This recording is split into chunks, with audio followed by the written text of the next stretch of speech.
बिस्मिल्लाहिर्रहमानिर्रहीम। अस्सलाम वालेकुम नाज़रीन। 17 मार्च 2024 हमारी जो वीडियो का टॉपिक है वो है जी प्रॉपर्टी के लिहाज से कि प्रॉपर्टी खरीदने वालों के लिए क्या बुरी खबर आई है, और इसके साथ पाकिस्तान की रियल एस्टेट इंडस्ट्री के ऊपर टैक्सेशन के ऊपर बात करेंगे।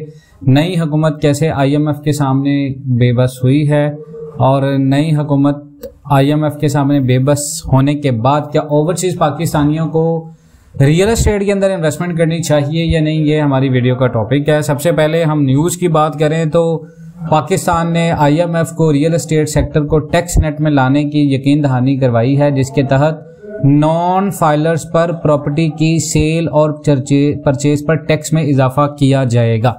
अब ये एक ऐसा पॉइंट है कि यहाँ पर IMF को रियल एस्टेट सेक्टर के ऊपर टैक्स नेट में लाने के लिए सिर्फ नॉन फाइलर्स को टैक्स नेट में लाने के लिए, अब नॉन फाइलर्स पाकिस्तान के अंदर कितने ज्यादा हैं ना तो ये हुकूमत को पता है और ना ही ये IMF को पता है। IMF को जो रिकॉर्ड हमारी हुकूमत देगी वही IMF पाकिस्तान से मुतालबात करेगा। 25 करोड़ की आबादी में टैक्स नेट की अगर बात करें तो सबसे ज्यादा जो टैक्स चोरी होती है वो पाकिस्तान के अंदर आप देखें तो SMEs जो बिजनेस है, स्मॉल स्केल बिजनेस, जो ताजर बरादरान है, वो सबसे ज्यादा टैक्स चोरी करते हैं।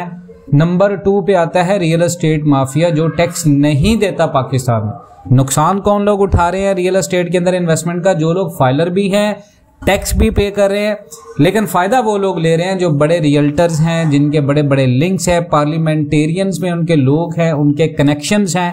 वहां पर उनको सब चीजों का इल्म होता है, कहां पर टैक्स लगना है, कहां पर मार्केट से आउट होना है, कहां पर ये प्रोजेक्ट्स निकल रहे हैं।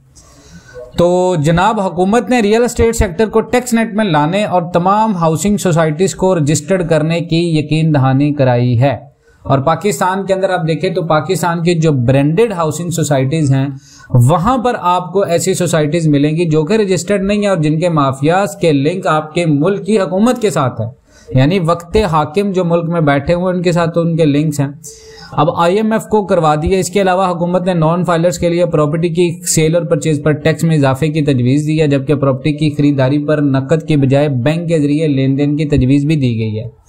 वजारत खजाना के मुताबिक पाकिस्तान और IMF के दरमियान मुआशी जायजा मुज़ाकरात के तीसरे रोज हुकूमत ने रियल एस्टेट सेक्टर को टैक्स नेट में लाने की यकीन दहानी कराई।